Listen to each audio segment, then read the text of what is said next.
Hello guys, this is the Nano91. It's filled with power and performance.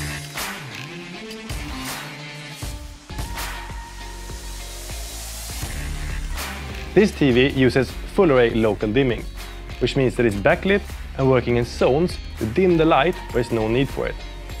Other TVs might use Edge LED, and that technology is cheaper, but it also can have some difficulties to give you a good picture quality. As a full array local dimming TV can control the light better, you will get a great picture quality both at daytime but also at night. A processor in a TV is really important these days, since it works a lot like a processor in a computer.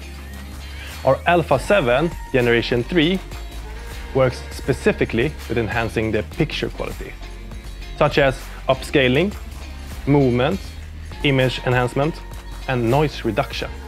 But it's not only about the picture quality, it also gives you a better sound and a faster smart TV that switches quickly between apps and gives you more details. All in all, the better processor, the better TV experience you will get.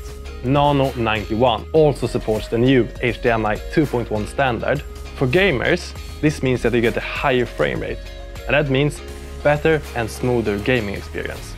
And don't forget that HDMI 2.1 is going to be used on the new consoles that are coming out this year. But it's not only good for gaming, since we can transfer more information to the HDMI, we also get a better sound quality, and you will get a better home cinema experience. To sum it up, this is the Nano91, and it's the best 4K NanoCell TV that we have.